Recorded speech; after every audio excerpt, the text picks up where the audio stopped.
सरकार ने कर्मियों के लिए पुरानी पेंशन योजना को दी मंजूरी। कैबिनेट में 1 दर्जन प्रस्ताव पर लगी मोहर। अभी का न्यू अपडेट हुआ जारी। हेलो दोस्तों, नए वीडियो में आपका स्वागत है। तो सरकारी कर्मचारियों के लिए खुशखबरी है। राज्य के एकनाथ शिंदे सरकार ने पुरानी पेंशन योजना को लेकर बड़ा फैसला किया है।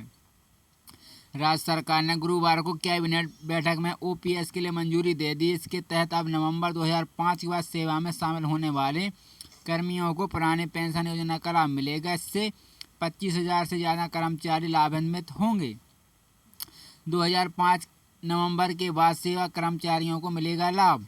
दरअसल गुरुवार को सीएम एकनाथ शिंदे की अध्यक्षता में कैबिनेट बैठक हुई है, जिसमें 1 दर्जन फैसले के साथ ओपीएस को भी मंजूरी मिल गई है। इसके तहत जिन कर्मचारियों की नियुक्ति नवंबर 2005 के बाद हुई है, वे पुरानी पेंशन योजना ओपीएस का लाभ उठाने का विकल्प चुन सकते हैं। कैबिनेट के इस फैसले से करीब 26,000 कर्मचारियों को फायदा होगा। महाराष्ट्र राज्य सरकार परिसंघ ने राज्य सरकार के इस फैसले पर खुशी जताई है। कर्मियों को 6 महीने के भीतर ओपीएस और नई पेंशन योजना का भी चयन करने, अगले 2 महीने के संबंधित दस्तावेज अपने विभागों में जमा करने कहा है। यह इन कर्मचारियों के लिए एक बार फिर विकल्प।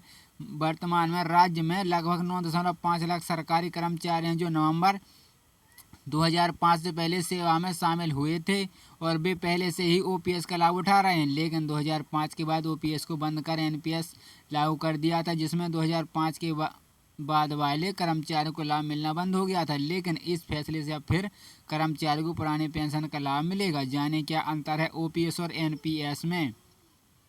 ओपीएस में सरकारी कर्मचारी को रिटायरमेंट होने के बाद आखिरी मूल वेतन और महंगाई भत्ते की आधी रकम बतौर पेंशन तम उम्र सरकारी के राजकोष में दी जाती है। ओपीएस में हर साल 2 बार महंगाई भत्ता बढ़ सकता है। पेंशन पाने वाले सरकारी कर्मचारी की मौत होने पर उसके परिवार की पेंशन दी जाती है और ओपीएस में शामिल होते हैं।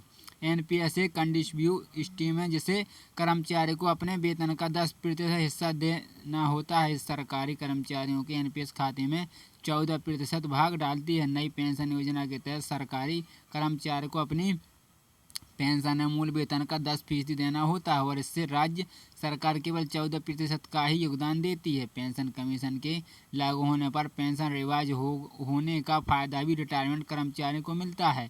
ओपीएस में कर्मचारियों को रिटायरमेंट के बाद 20 लाख रुपए तक की ग्रेजुटी मिलती है और ओपीएस में कर्मचारियों के लिए 6 महीने के बाद मिलने वाला महंगाई भत्ता डीए लागू किया जाता है। नई पेंशन स्कीम के तहत सेवानिवृत्ति पर पेंशन पाने के लिए एनपीएस फंड का 40% निवेश करना होता है। सेवानिवृत्ति के बाद निश्चित पेंशन की गारंटी नहीं होती है। एनपीएस शेयर बाजार पर आधारित है। इसमें महंगाई भत्ते का प्रावधान शामिल नहीं है। एनपीएस में सेवा के दौरान कर्मचारी की मृत्यु होने पर उनके परिजनों को कुल वेतन का 50% पेंशन के तौर पर देने का प्रावधान है। ओपीएस के विपरीत नई पेंशन स्कीम में रिटायरमेंट पर शेयर बाजार के अनुसार जो भी पैसा मिले आपको उस पर टैक्स देना होता है। ओपीएस में कर्मचारियों की रिटायरमेंट पर जीपीएफ के ब्याज पर जो उसे किसी प्रकार का इनकम टैक्स नहीं देना पड़ता है। एनपीएस में रिटायरमेंट के समय ग्रेजुटी का कोई स्थायी प्रावधान नहीं है। न्यू पेंशन स्कीम एनपीएस में 6 महीने के उपरांत मिलने वाला महंगाई भत्ता डीए लागू नहीं होता है।